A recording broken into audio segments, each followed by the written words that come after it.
तस्मै श्री गुरुवे नमः।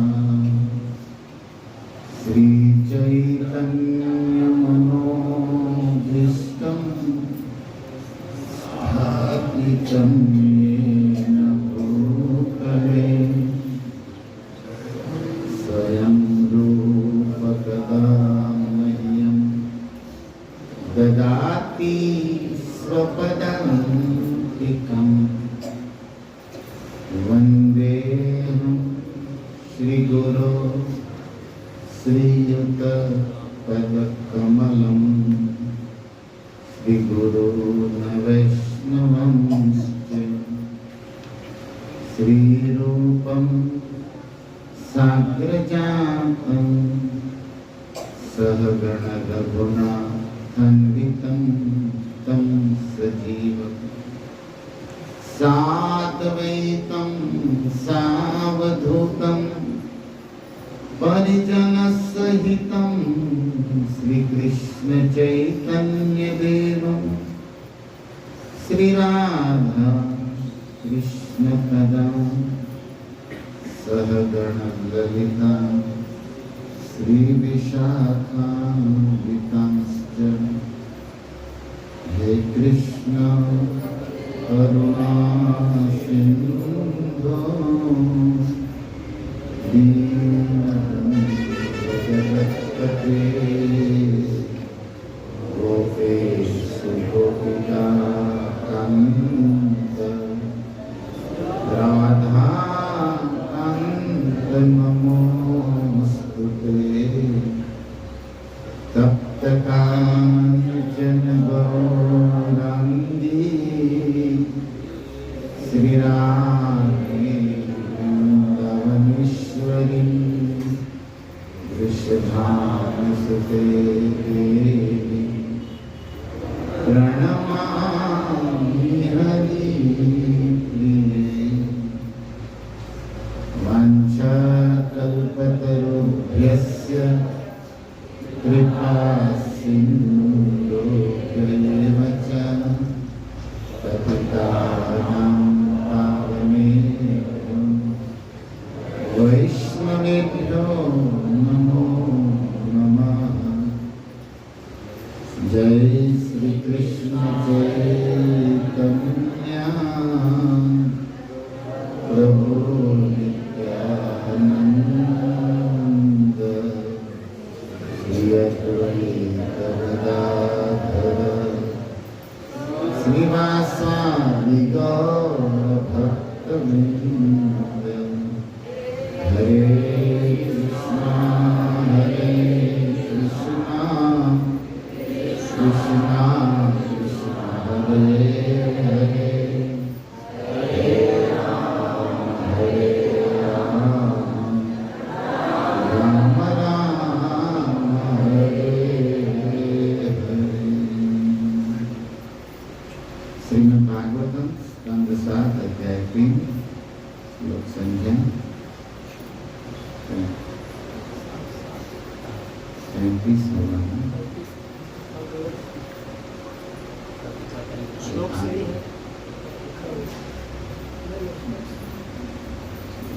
34 होगा शायद, 33 ले जाता हूँ, 34 इसके आगे का कर दीजिए। अनंता व्यक्त रूपेण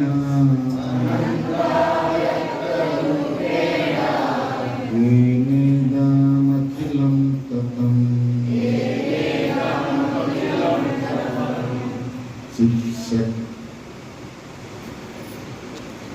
चित् असत्शक्तियुक्ताय चित् अचित् शक्तियुक्ताय तस्मै भगवते नमः। अनंता व्यक्त रूपेण येनेदमखिलं ततं चित् अचित् शक्तियुक्ताय तस्मै भगवते नमः।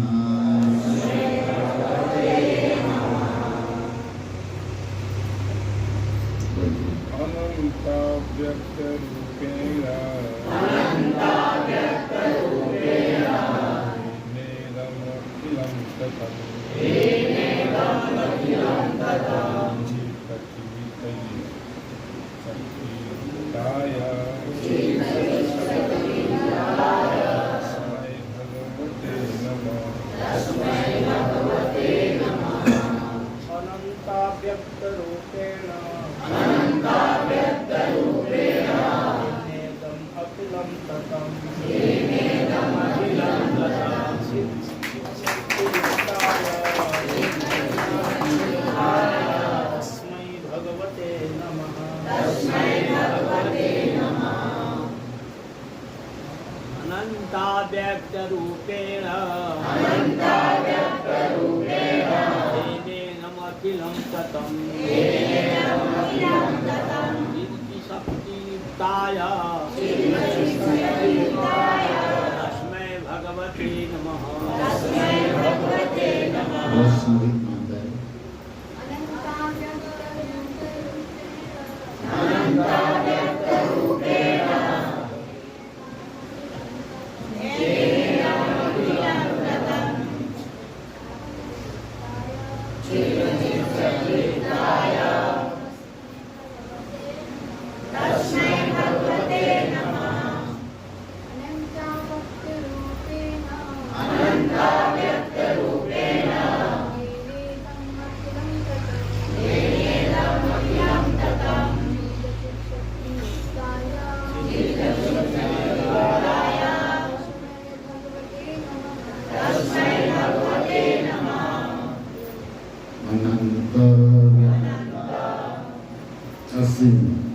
अव्यक्त रूपेण अप्रकट रूप द्वारा येना जिसमें इदं यह अखिलम संपूर्ण तथम विस्तारित आध्यात्मिक से अचित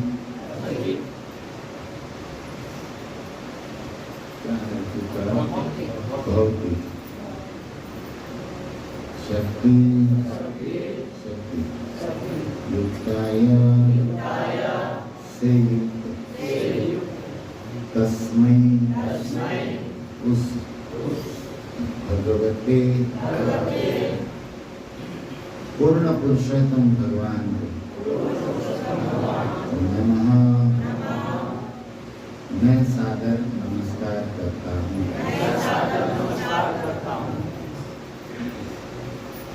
अनुवाद एवं तात्पर्य श्रील प्रभुपाद जी के द्वारा अनुवाद।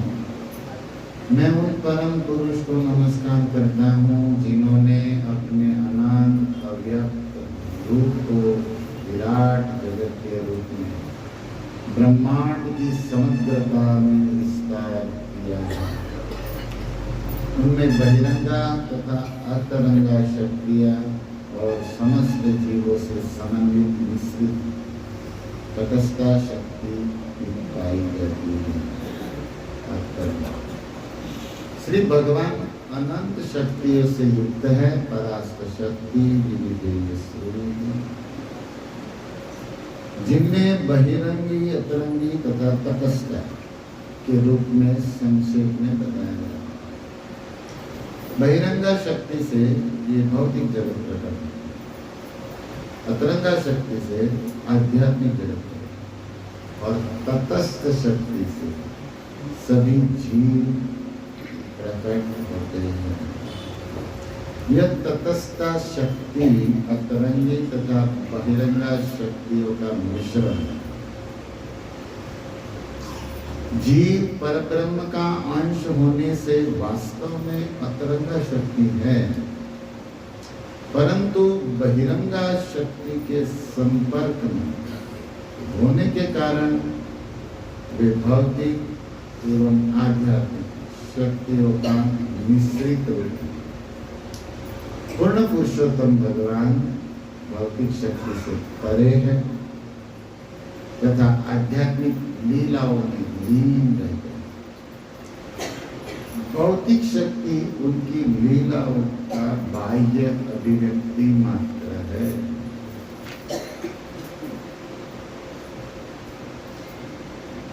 तो स्तुति में प्रणाम करने से स्तुति संपूर्ण होती है।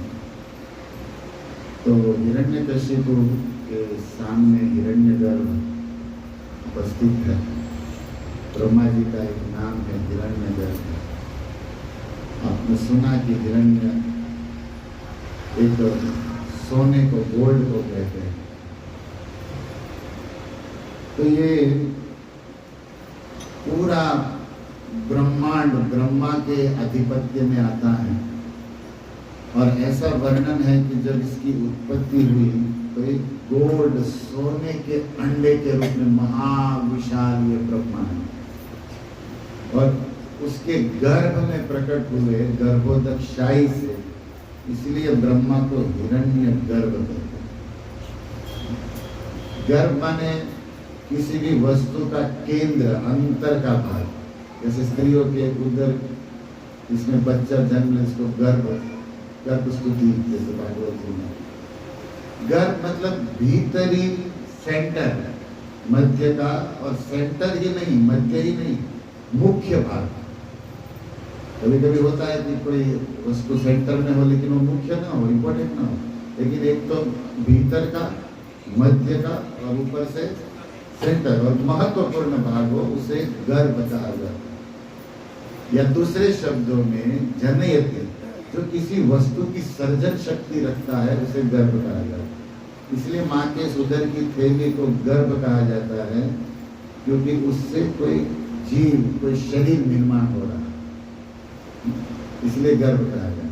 तो ये पूरे ब्रह्मांड को गर्भ कहा गया और इस ब्रह्मांड का 84 लाख प्रकार के शरीरों की जो व्यवस्था है करने वाले ब्रह्मा है। और ब्रह्मा का शरीर भी तप करने के कारण सूर्य से भी अधिक चमक रहा है। मतलब तपाया हुआ सोना जो गोल्ड चमकता है, उससे भी ये चमक रहे हैं अधिक, इसीलिए हिरण्य गर्भ। तो कितना सुंदर दृश्य होगा। इसीलिए हिरण्य गर्भ ने जब कमंडल से पानी छींटा तो वो हिरण्यकशिपु भी सूर्य की तरह, गोल्ड की तरह चमकने लगा। तो हिरण्यकशिपु हिरण्य गर्भ की स्तुति कर रहे हैं। ओके, सेकंड पॉइंट, स्तुति का उपसंहार या स्तुति की संपूर्णता प्रणाम में होती। क्योंकि वर्णन करने में कुछ इधर उधर हो गया तो वंदन करने से क्षमा हो जाती। इसलिए वैदिक विधि है कि स्तुति के शुरुआत में प्रणाम, मध्य में प्रणाम और अंत में प्रणाम। जैसे कुंती नमस्ते, प्रथम में ही नमस्कार करें, तो स्तुति में नमस्कार आवश्यक है। तो यहाँ तस्मै भगवते नमः, मैं उस भगवान को प्रणाम करता हूँ। एक बड़ा प्रसिद्ध श्लोक है, आप लोगों ने सुना होगा, आकाश पतितोयम, आकाश से जो पानी नीचे गिरता है, सागरम प्रतिगच्छति, वो अंततः समुद्र में ही जाता है, चाहे तालाब, नदी, सूखकर कैसे भी। आकाश पतितम तोयम सागरम प्रतिगच्छति, सर्वदेव नमस्कारम केशवम प्रतिगच्छति। इसलिए आप किसी को भी प्रणाम करो, अंततः वो प्रणाम कहाँ जाता है? भगवान केशव को। डायरेक्ट या इनडायरेक्ट। जैसे मान लीजिए ब्रह्मा या ब्रह्मा के संप्रदाय में कोई गुरु, शिव या उनके संप्रदाय का कोई, रुद्र संप्रदाय का गुरु, विष्णु स्वामी या माधव, जैसे हमारे, उनको किया गया प्रणाम। लेकिन वे लोग अपने हृदय में स्थित परमात्मा या जिनसे प्राप्त किया है उन्हीं को प्रणाम करते हैं। गुरु को हमने प्रणाम किया, गुरु कृष्ण को प्रणाम करे, तो आपका प्रणाम कहाँ पहुंच गया? ये हो गया इनडायरेक्ट प्रणाम। आप तो गुरु को किए, लेकिन गुरु तो कृष्ण को प्रणाम कर रहा है। तो कोई कृष्ण को डायरेक्ट प्रणाम करे या वाया वाया किसी देवता, जैसे यज्ञों में आहुति नारायण को ही दी जाती है, लेकिन आप अभी कोई दूसरा यज्ञ कर रहे हो तो किसी देवता को आहुति दे, लेकिन वे देवता रखते नहीं है, क्योंकि वो जानते हैं कि ये हमें मिला है जिससे उसको हमें अर्पण करना। तो डायरेक्ट इनडायरेक्ट प्रणाम पहुंचना कहाँ है?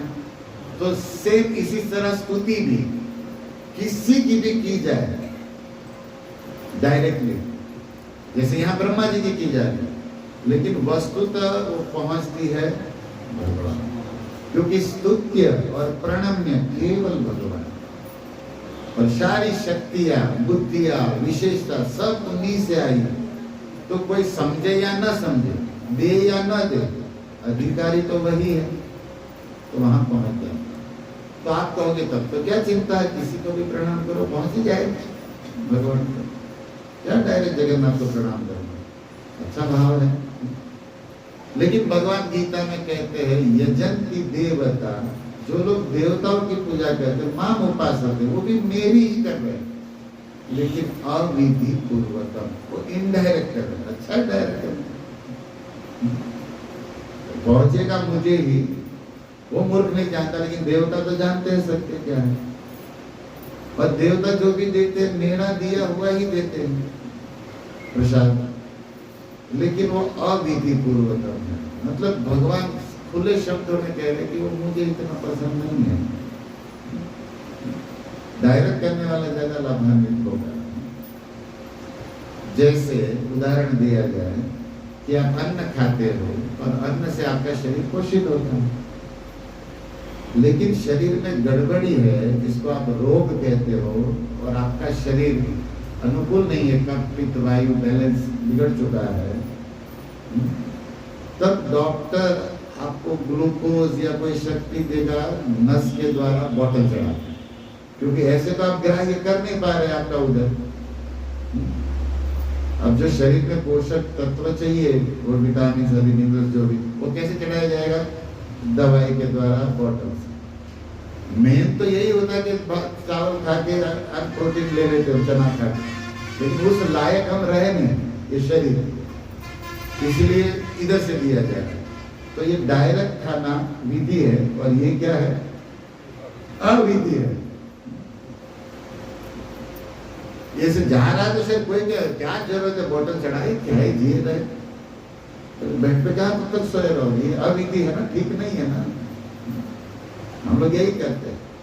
तो भागवत जी में अन्य अन्य स्थानों पर भी ये बात बताई गई, जैसे चौथे स्कंद में प्राचीन दरी को उपदेश देते हुए नारद जी ने एक बड़ा सुंदर श्लोक कहा, जो वैष्णव जगत में बड़ा प्रसिद्ध है, कि भाई यथा करो मूल निषेचन, वृक्ष की पेड़ में जड़ में पानी देने पर टहनी डाली पत्ते पहुंच जाता है ना। करो मूल निषेचन, करो के मूल में डालो, पूरे वृक्ष का पोषण तो हो जाता है।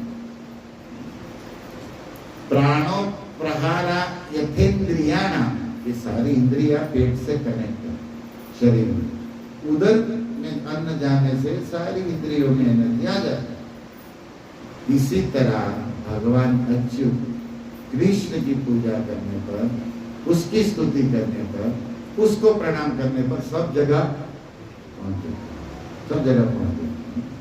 यथा अरहणम अच्युतेज्य, उस श्लोक का वहां पहुंच जाएगा। अभी कोई व्यक्ति, जैसे एकदम लोकल उदाहरण, इडली डोसा खाते आप लोग, यहाँ खाते नहीं पता नहीं, उड़िया में तो अब डोसा को तोड़ा, चटनी में डाला, खाया। अभी चटनी में कुछ होगा, नारियल होगा, सिंगदाना होगा, क्या कहते हैं, धनिया होगा, हरा, कुछ भी अच्छा लगता है। अभी डोसा मुंह में खाते, चटनी भी मुंह में खाते हैं, क्योंकि पता है कि यहाँ डालने पर जाएगा, और खाने से शरीर में कुछ आना ऊर्जा सब आता है। ऐसा तो नहीं करे कि डोसा मुंह में खाए, चटनी इधर लगे, ऐसा करता है तो भाई शक्ति इधर ही देना है, लेकिन जाएगा यहाँ से, है ना? जो भी दे, सिस्टम तो यही है। तो आप सिस्टम समझिए, सिस्टम जगन्नाथ स्वामी ये सिस्टम है। लेकिन अब इसको कोई नहीं समझ रहा है मूल, तो क्या करा जाए? तो फिर उसके लिए हॉस्पिटल है, बीमार अवस्था उनके लिए भी अलग विधि है, लेकिन वो अविधि है। लोग चाहते कि जल्दी जल्दी इस मेडिसिन से, इस बोतल से, इस खटिया से, हॉस्पिटल से मुक्त होकर फ्रेश रहे, चाहते कि नहीं? इसी तरह भक्ति मार्ग में भी चाहना चाहिए हम लोगों को, बुद्धि खुलनी चाहिए कि यार हम कुछ करें डायरेक्ट। कब तक बीमार अवस्था में बोतल पीते रहेंगे, दवा खाते, कब तक इन देवताओं के चक्कर में छोटी मोटी वस्तुओं में फंसे रहेंगे?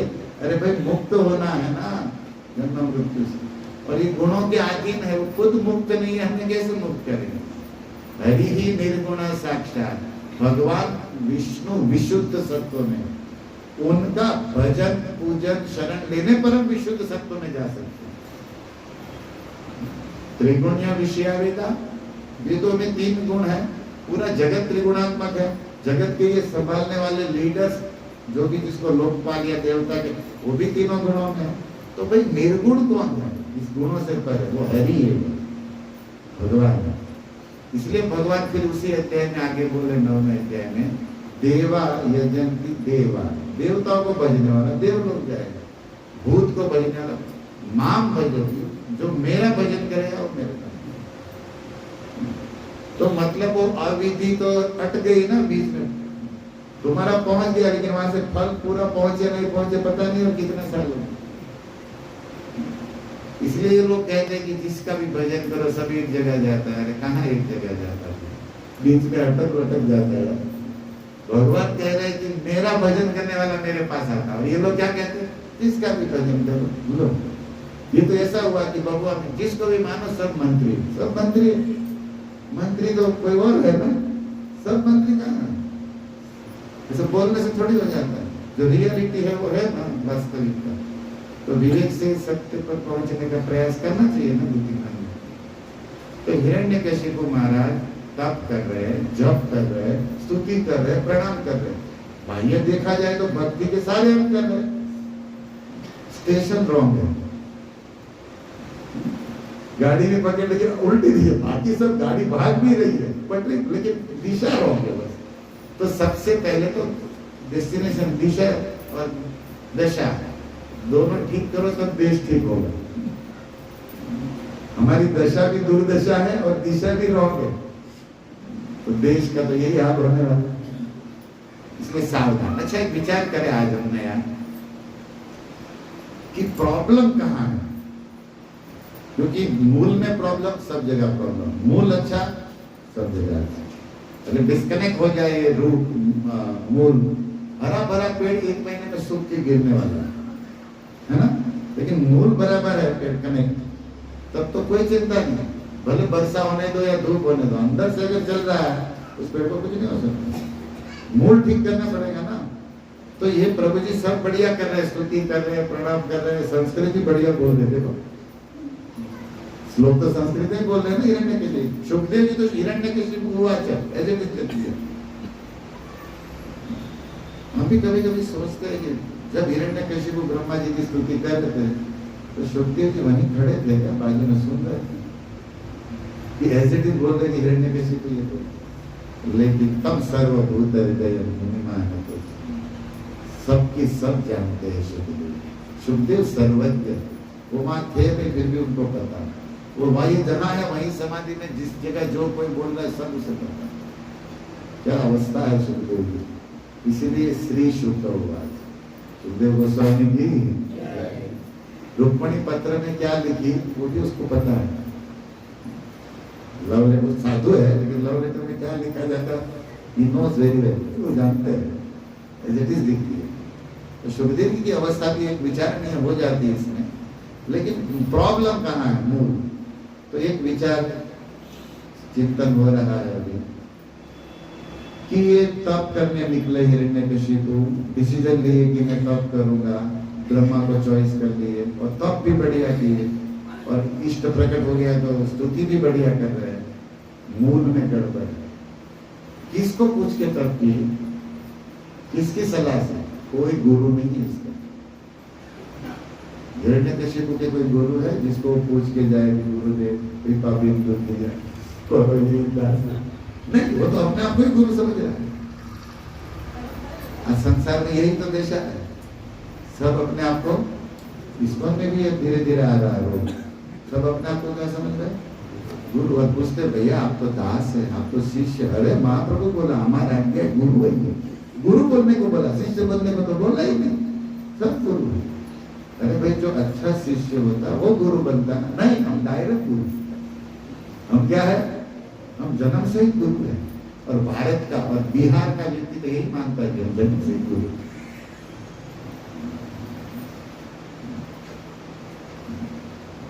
भूमि का भी अपना प्रभाव होता है ना, पेट से ही पॉलिटिक्स सीख के आते हैं। ये दुनिया है, बहुत असर होता है। एक श्लोक में लिखा गया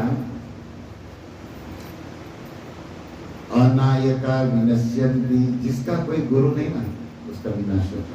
अनायका, जिसका कोई नायक नहीं, मार्गदर्शक नहीं, हितोपदेष्टा नहीं, शास्त्र मर्मज्ञ नहीं, कोई जिसकी शरण में नहीं। अनायका विनश्य, कुनायका शीघ्र विनश्य। और जिसका उल्टा गुरु है ना, मतलब जो गुरु के लायक नहीं है, ऐसा जैसे दुर्योधन, उसके गुरु थे शकुनी मामा, बोनस में गुरु मिले, भाज्य का सर पे लेके सत्यानाश करा दिया इस आदमी, साला होकर जीजा का खानदान नष्ट कर दिया दूसरा सा। कौन? शकुनी।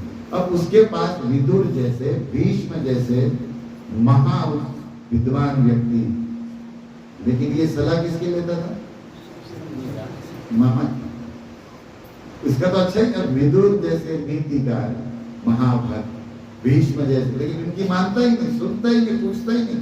ये सामने से कोई कहे तो मामा की सुनता, और मामा तो कहता है गलत है ये। तो कुनायिका, उल्टा। कलयुग में यही तो है, किसी के गुरु नहीं है और किसी के है तो घंटा पीछे गुरु, जो गुरु है नहीं, ऐसे है।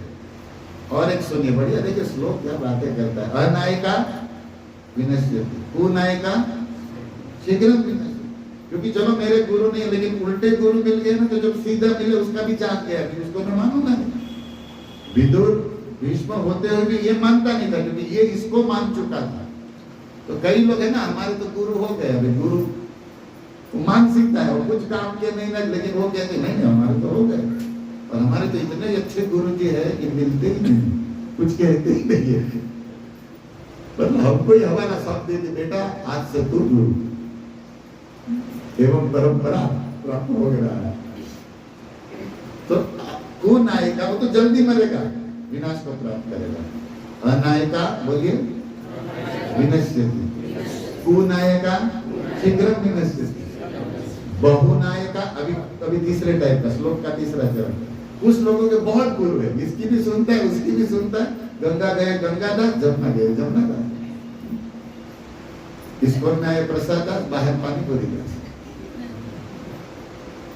मंदिर में आए तो गुरु के दास, घर पे जाए तो पत्नी दास, पत्नी मुख पत्न वाक्य जीते थे कभी ना करिए। हम लोग हम सबको मानते, मतलब ये भी गुरु, ये भी गुरु, वो भी गुरु। बहुनायका, वो तो उसको तो रास्ता ही नहीं मिला, कोई ये कह रहा है तो ये कह रहे तो वो कह रहा है, क्या करेगा? बहुनायका अपि विनश्यति, सुनायका तरिष्यति। उपदेशामृत का प्रथम श्लोक, वाचो वेगम मनस क्रोध जिह्वा उदरम एतान वेगान्य विषयेत धीर पृथ्व्याम। ऐसा कोई गुरु मिले,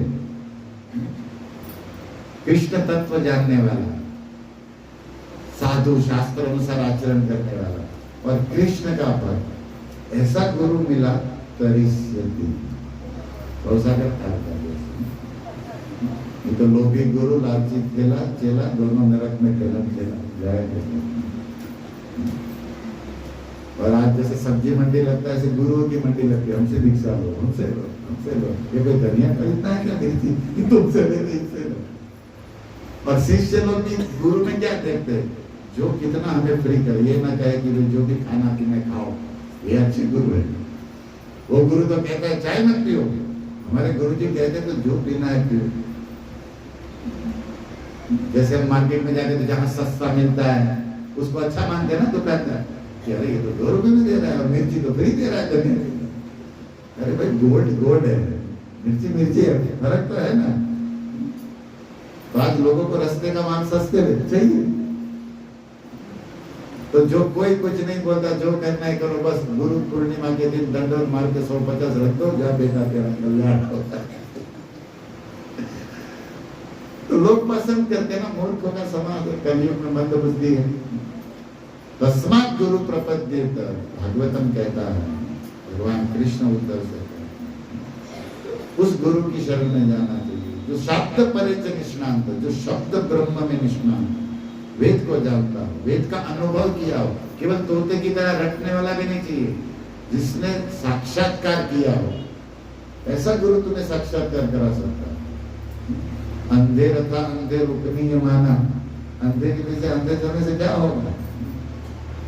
तो ये महाराज सब कुछ बढ़िया कर रहे हैं, प्रॉब्लम कहाँ है, खुद कर रहे हैं, इसलिए इसको कहते हैं खुद खुशी। गुरु की खुशी के लिए जीता वो खुशी, और खुद की खुशी के लिए जीता वो खुद खुशी। क्या है, खुद खुशी कर रहे हैं। हम सब भी अगर कृष्ण जगत गुरु के लिए नहीं जी रहे और खुद की खुशी के लिए जी रहे, क्या कर रहे हैं, खुद खुशी कर रहे हैं। बताओ खुशी होना है कि खुद खुशी होना, खुद खुशी होना। कृष्ण हमारे मंगल, हमारे कल्याण के लिए, और जो कृष्ण की बात एज इट इज कहता है वो गुरु, वो गुरु। तो बहुत विचार किया जा सकता है श्लोकों पर, लेकिन यहाँ जो आज विचार आज मैं प्रस्तुत कर रहा हूँ कि इनके कोई मार्गदर्शक नहीं है, इनके कोई गुरु नहीं, यही अपनी बुद्धि से ब्रह्मा को श्रेष्ठ मान लिया, अपनी बुद्धि से ओम ब्रह्मदेवाय मंत्र, अपनी बुद्धि से हाथ खड़ा रहकर भारी तप कर रहा है। पूछा जाए कि किस शास्त्र में लिखा ब्रह्मा का तप करने का, किस शास्त्र में लिखा है कि ऐसे हाथ खड़ा करके तप किया जाए, और कौन तुमको बोला, नो आंसर, खुद खुद। इसको भगवत गीता में तमोगुणी तप बोला। क्या बोला, तप तो बढ़िया कर रहा है ना, हमसे ज्यादा कर रहा है ना, बेकार, फिर भी काम में नहीं आया ना, नहीं आया। क्यों, क्योंकि अपनी बुद्धि से, अपने स्वार्थ से, बिना किसी शास्त्र या परंपरा के फॉलो किए भी, अपनी बुद्धि से जो कठोर भी तप भले करे, लेकिन वो तमोगुणी तप है, उससे उसका और दूसरों का विनाश होगा, क्योंकि बुद्धि शुद्ध नहीं होगा। तप करने से पावर आया, तेज आया, बल है, उससे भी वो दूसरे का और खुद का विनाश ही करेगा। और आज कई लोग तप करते हैं, हिरण्यकशिपु के छोटे हिरण्यकशिपु बहुत है, क्या करते हैं, मैं यहाँ इतना चल के गया, मैं तो गुरुवार भी रहता हूँ, मैं तो शनिवार, हमको लगता है कि तुम क्यों प्रभु जी प्रसाद लीजिए, नहीं मेरा तो आज बुधवार है। अरे भाई हमारा भी बुधवार है। अरे ऐसे नहीं, हम बुधवार को नहीं, कहाँ लिखा बुधवार को नहीं खा, क्यों नहीं खाए, कुछ ना कुछ बस बस, ये कोई बात है। और एकादशी को दबातम खा रहे हैं। अरे भाई शास्त्र पढ़ो, किसी साधु से, मैं यहाँ चल के गया, मैं इतना उपवास किया, ये सब रजोगुणी तप बोला गया। गीता पढ़िए, तप तप है, लेकिन रजोगुणी, तमोगुणी, सत्वगुणी, दूसरों को दिखाने के लिए और अपनी पूजा प्रतिष्ठा के लिए। जैसे मान लीजिए मैं 2 दिन कुछ नहीं खाया, कहीं लिखा नहीं किए नहीं, लेकिन मैं आप लोगों के सामने दिखाऊं, मैं 2 दिन, तो आपको लगेगा प्रभु जी तो 2 दिन से कुछ नहीं, और बातें भी करेंगे, और प्रणाम करो, प्रणाम, तो मैं खुश होता, चलो 2-5 चेले मिले, मतलब कोई कारण नहीं, लेकिन मैं अपनी प्रशंसा चाहे, तब तो किया, सच में भूखा रहा, ऐसा नहीं होता कि जूस पी लिया अन्ना आ जाए, मतलब वो तो सच तब किया ना, वो क्या कहते हैं, अनशन व्रत किया। लेकिन भाई शास्त्र सम्मत किसी परंपरा किसी ने किया है सर, कहीं लिखा नहीं, कहाँ बोला चल के जाने को, लोग जाते ना, हम यहाँ चल के गए।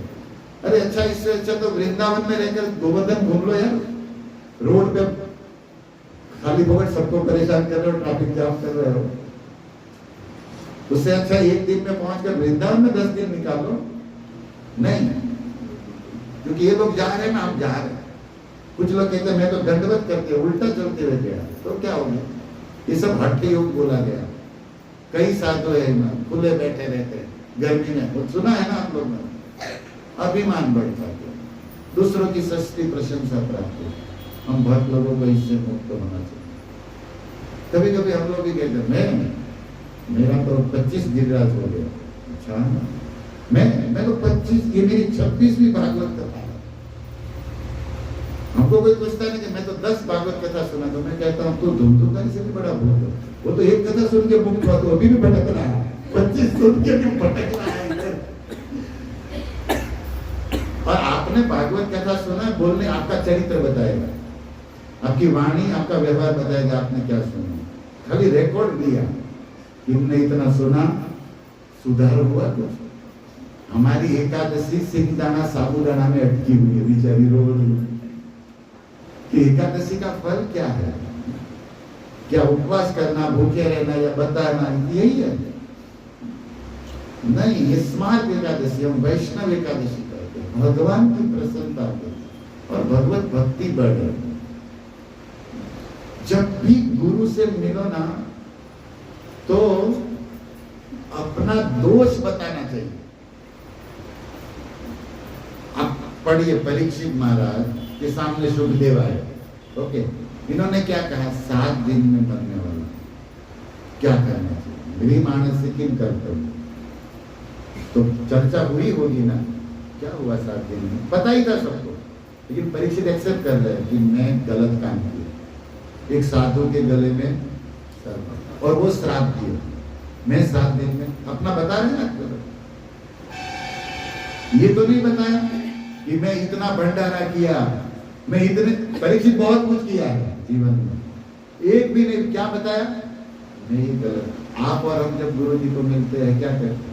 हम इतने दिनों से सेंटर में जा रहे हैं, हम इतना, तुम कितना भक्त को परेशान किया वो तो बोल। हम दोष नहीं बोलेंगे, हम अपने गुण ही बोलेंगे। मैं इतना माला करता महाराज, मैं तो 2 साल से माला करता, मैं तो बहुत गिरिराज का परिक्रम, सब अपनी प्रशंसा। आप सोचो अपना, और किसी को मत, अपने आप को पूछिए कभी कोई दोष गुरु जी को बताए, किसी दूर वैष्णव को कि यार मेरा माला मिस हो रहा, मैं झूठ बोल देता हूँ, होता है और झूठ बोलते भी। कभी दिल से आया और किसी गुरु, ऐसा नहीं दीक्षा गुरु, आप किसी कभी जाके सत्य बोला? हिम्मत ही नहीं है भैया। और वो कहीं सत्य जानते और आपको कहेगा ना प्रभु जी थोड़ा ध्यान दीजिए, तो उससे भी झगड़ा। तो हमको बोलेगा तू अपना देख, मैं तो साधु ही हूँ। इसीलिए बिना लंगर के नाव चल रही है, चल तो रही है लेकिन वही घूम रही है। हरे कृष्णा कृष्णा कृष्णा हरे हरे राम राम हरे। बुरा नहीं मानना, मैं जोड़ता जबता ऐसे धीरे से, लेकिन ये सत्य है। गलती दोष अपना एक बार स्वीकार करके बोलने पर उसी समय उस माफ हो जाता है, लेकिन हम माफ करने को ही तैयार, क्योंकि वैसा होगा तो लोग हमें जान लेंगे कि हम किसने। हम तो समझ चाहते कि हमें लोग माने कि हम प्रभु जी है। यही तो कपट नहीं तो क्या है? किसके साथ? खुद के साथ, अपने गुरु के साथ। कपट नहीं तो क्या है बताओ? और थोड़ा बहुत कर दिया वो भी गुरु की कृपा से, वैष्णव के सहयोग से, और नाम अपना बिग मार रहे कि हमने ये किया, हमने। इसको बोलते रजोगुणिता। ओके, तो हमें इन चक्कर से धीरे धीरे बाहर होना है, धीरे धीरे बाहर होना है। पता तो होना चाहिए। हिरण्यकशिपु तो तमोगुणी तप कर रहा है, लेकिन हम लोग कभी तमोगुणी कभी रजोगुणी कर रहे, दिखाने के लिए, प्रशंसा के लिए, संसारी स्वार्थ, इंद्रियों के सुख के लिए जो तप होता है वो रजोगुणी तप। शास्त्र के अनुसार, परंपरा के अनुसार, जो वेद में बताया गया, वो जो तप है वो सात्विक स्मृत है, वो सात्विक। और हमें सत्वगुणी भी तप नहीं करना है, हमें तो उससे भी ऊपर भक्ति करना है। क्या करना है? भक्ति।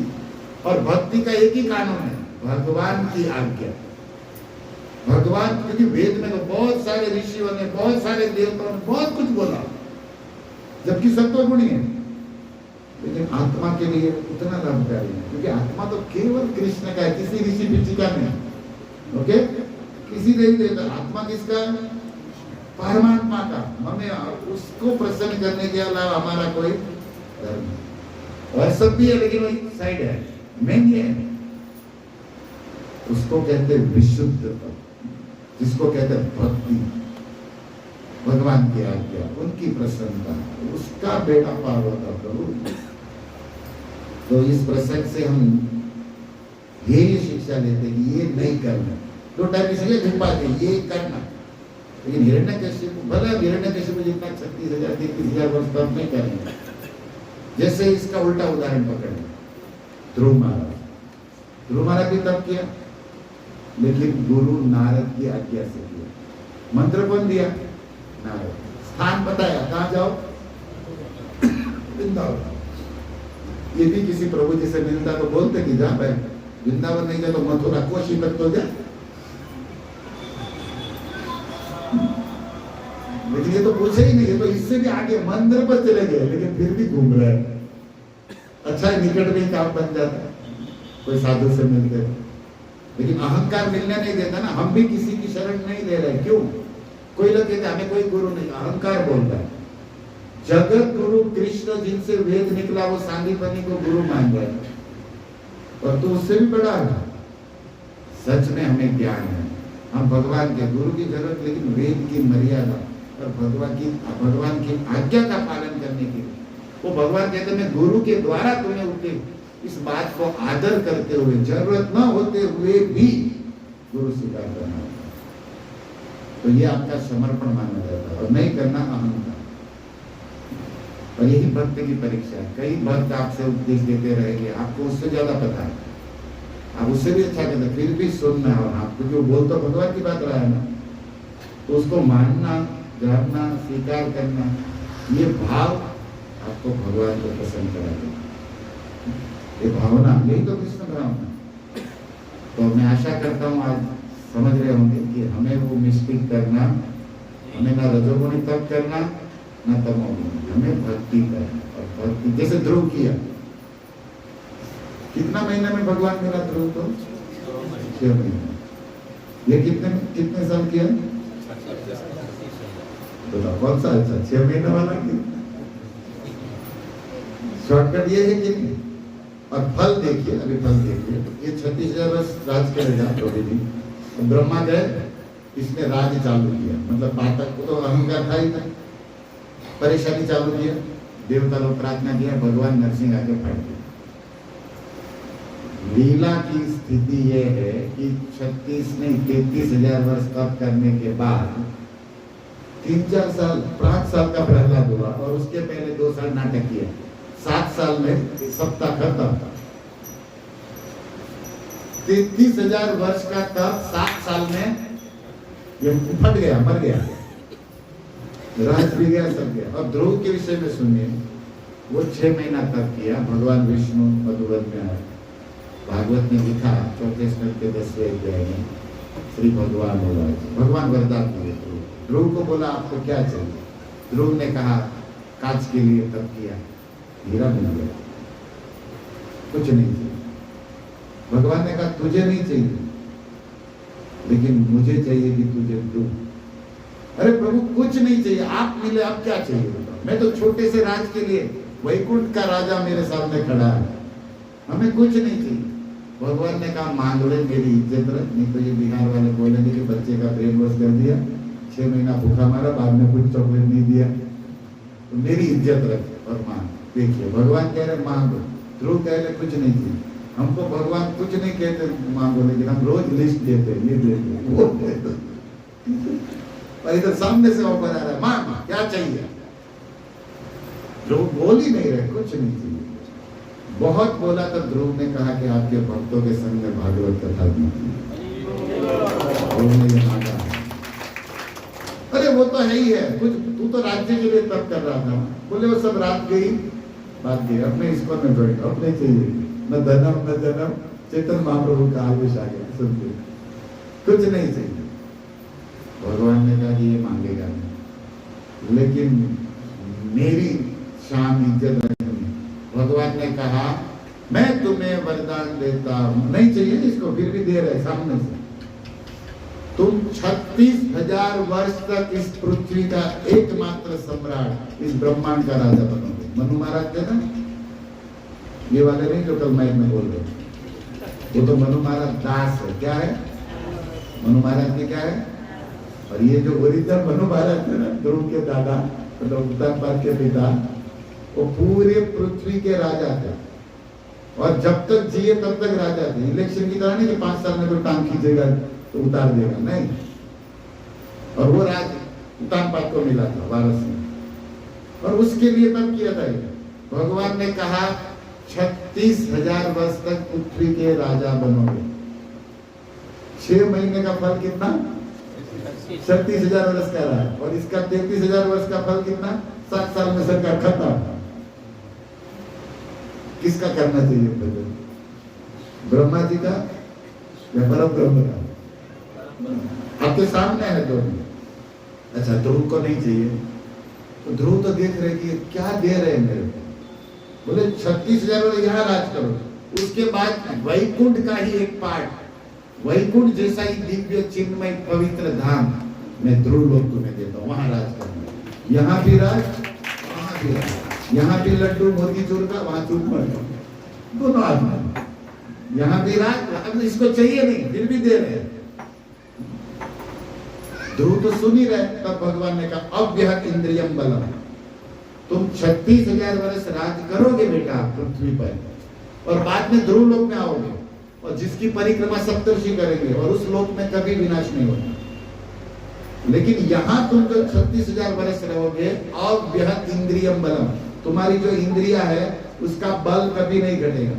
मतलब 36,000 वर्ष तुम यहाँ रहोगे, बूढ़े नहीं होंगे, जवान रहोगे, आंखों में चश्मा नहीं लगेगा, कितना पिज्जा खाओ कोलेस्ट्रॉल नहीं बढ़ेगा, कितना रसगुल्ला खाओ बेटा डायबिटीज नहीं होगा।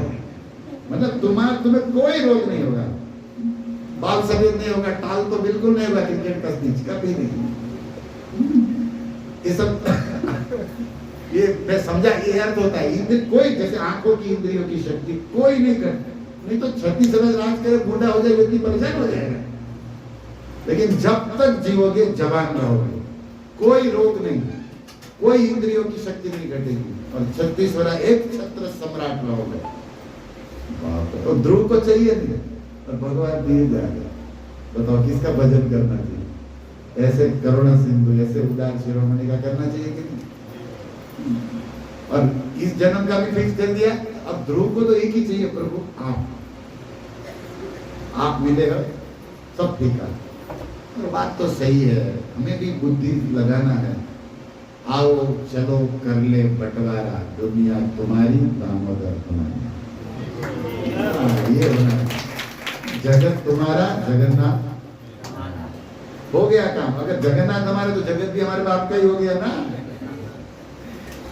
और ये बुद्धि अर्जुन लगाया, नहीं चाहिए सेना, वरया मास केशव। भगवान ने कहा शस्त्र नहीं उठाऊंगा, युद्ध नहीं करूंगा, नो प्रॉब्लम, आप केवल इधर आइए, बस हमारे साइड में हो जाइए। अर्जुन अयुद्धे न वरया मास केशव, महाभारत का श्लोक। आप युद्ध मत करो, फिर भी ये केशव मैं आपका वरण करता हूं।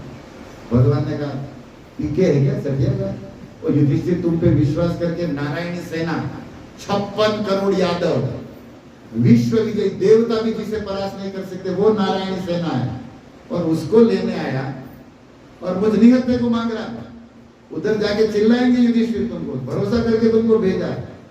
दुर्योधन बोला अरे केशव काहे इतनी जीत कर रहे हो, ये बेचारा बोल रहा है तो हो जा, हम तो नारायणी दे दो। आप चुप रहिए महाराज, ये छोटा बच्चा है बेचारा, अर्जुन छोटे थे ना, मैं एक और चांस देता हूँ, नारायणी सेना चाहिए क्या? मैं अर्जुन ने फिर सिक्का लगाया, लॉक किया जाए, आप ही चाहिए। तब दुर्योधन बोला अभी आप दोनों बातें करते रहो, सबसे सेना को भेजो, मैं जाता हूं, क्योंकि उनका तो काम हो गया।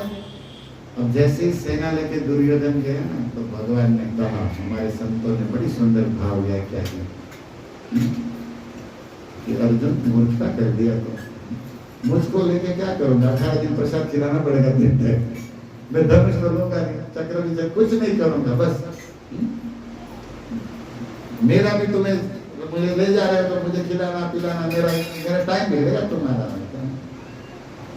हार तेरी निश्चित हो अर्जुन, तेरी हार हो। और हारा व्यक्ति उदास रहता है। इलेक्शन जो हारता है ना वो भी दिखता भी नहीं।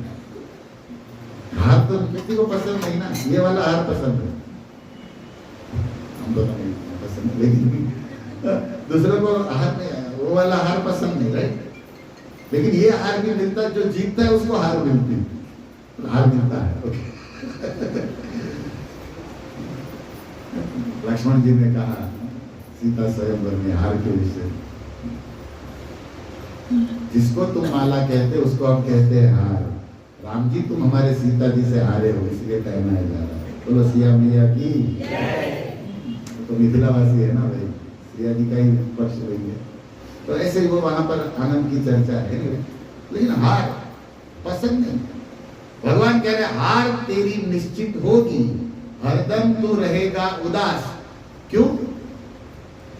माखन तो दुर्योधन ले गया, छाछ बची तेरे पास,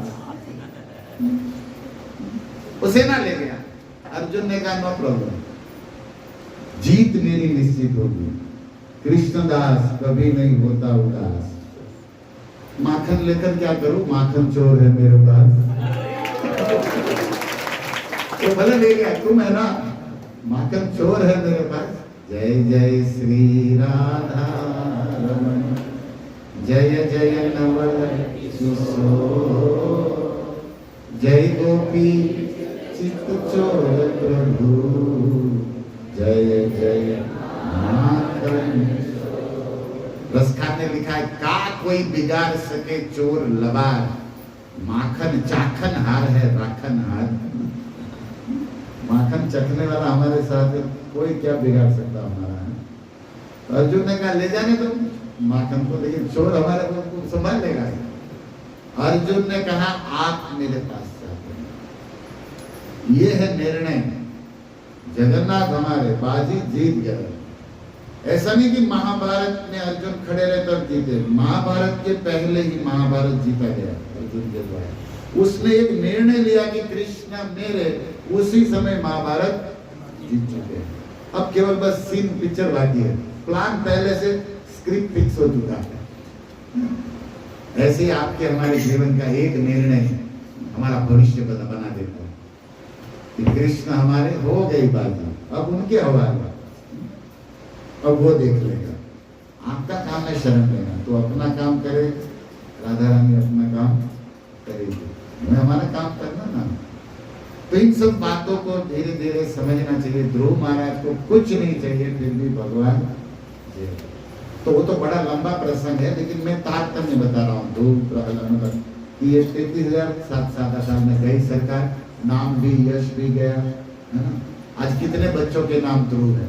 कोई अपने बेटे का नाम रखा हिरण्यकशिपु? नाम भी नहीं बताओ। भले उसका बेटा उसके जैसा हो, साक्षात हिरण्यकशिपु हो, लेकिन फिर भी नाम नहीं रखा जाता।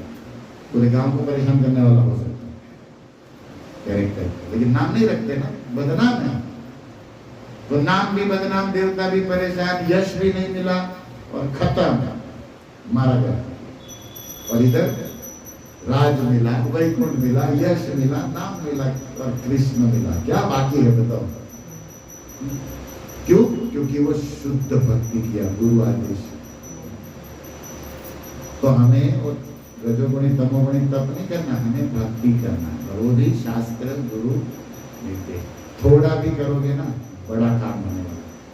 और इसको छोड़ के अपने हिसाब से या मूर्खता में मनुष्यों की देखा देखी कितना ही कर लो महाराज, जब यज्ञ हवन तब कुछ बनने वाला है। तो ट्रेडमिल पे चलने जैसा है। तो अपने साथी मैं चल रहा हूँ थोड़ा थोड़ा, उसमें बता रहे 3 किलोमीटर चला, वहीं का वहीं चला, तो सही पसीने तो निकले, लेकिन वहीं के वहीं। ऐसे ही है दुनिया, बहुत दिखा रही है किया वो किया, लेकिन कृष्ण नहीं, कृष्ण प्रसन्नता नहीं, गुरु निर्देश नहीं, तो वहीं के।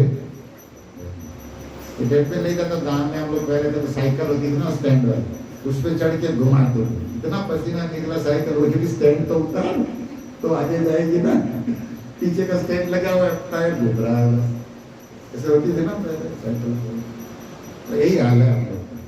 तो हिरण्यकशिपु के इस प्रसंग से मैं एकदम अपने साधना जीवन में, भक्ति जीवन में जो उपादेय है कि क्या करना, जैसे ध्रुव ने किया वो करना, हिरण्यकशिपु किया वो नहीं करना। ये इतिहास हमारा इतिहास बनाता है, इतिहास। और हमें केवल इतिहास पढ़ना नहीं है, इतिहास रचना भी तो है ना। केवल मार्क थोड़ी लाना है कि इसका जवाब दे दिया 70 में से 80, 80 में से 70 मिल गया, चल भले फेल हो जाए लेकिन इतिहास बनाएंगे। और हमने देखा है भारत की भूमि का प्रताप, जितने फेल हुए इतने इसने इतिहास बनाया, जितने पास हुए नौकरी कर रहे बेकार है ना, क्योंकि वो इतिहास में केवल मार्क लाए, इतिहास समझे नहीं। हिस्ट्री समझना मतलब हिस्ट्री में जीवन में उतारना होता है, ताकि आपका इतिहास बने। ये कथा आपकी व्यथा मिटाकर आपकी कथा बना दे। आप भी कृष्ण से जुड़ जाओ, कल लोग आपकी भी कथा करेंगे। कथा हमारी कथा बनाने के लिए, तभी तो कथा सार्थक है कि भक्तों की कथा सुन के हम भक्त बन जाए। असुरों के विनाश दुर्दशा सुनकर हमारे में से असुर का भाव निकल जाए, तब कथा कथा है। हरे कृष्णा कृष्णा कृष्णा हरे राम राम राम। तो हिरण्यकशिपु ब्रह्मा जी की स्तुति में सुंदर शब्द बोल रहे, अनंत अव्यक्त रूपेण। हे भगवान आप अनंत है और अव्यक्त रूप में सब में है। ये तो हम सबको समझ में आता है। जैसे यहाँ पर बबुआ में मोदी जी दिख नहीं रहे, इसके बाद जो सरकार है वो भी दिख नहीं रहे। कानून रोड पर ऐसे कभी कोई पुलिस मिल जाए है ना चौराहे पे, ऐसे तो दिख नहीं रहे, लेकिन फिर भी सरकार उन्हीं की है। दिखता नहीं लेकिन है ना, कोई इधर उधर हुआ तो फिर परिणाम मिलता है कि यहाँ भी एक एग्जाम्पल, ऐसे ही ब्रह्मा जी अव्यक्त रूप में, ये देवता ऋषि सब किसके अंडर में है? ब्रह्मा जब चाहे तब इंटरफियर कर सकते हैं, परिणाम उल्टा सुलटा यहाँ कर सकते हैं। और इस ब्रह्मांड में और ब्रह्मा और पर ब्रह्मांड में भगवान तो सुप्रीम है, वो भी है। तो भगवान अनंत है और उसकी शक्ति भी अनंत है, लेकिन वो व्यक्त रूप में नहीं। क्या है? अव्यक्त।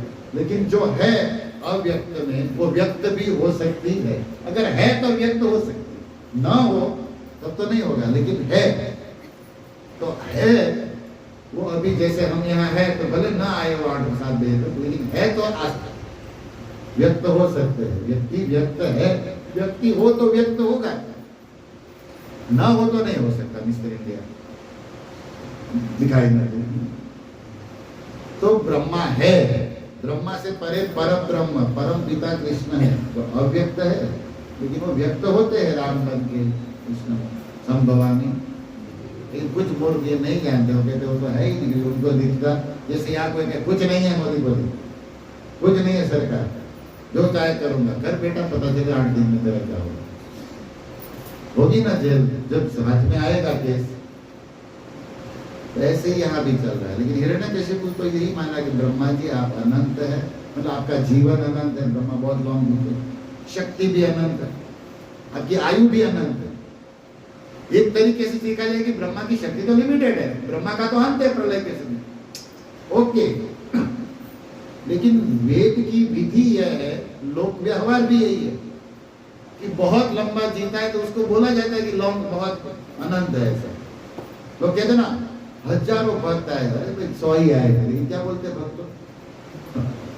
अभी 1000 थे नहीं, लेकिन ये क्या है? शैली है,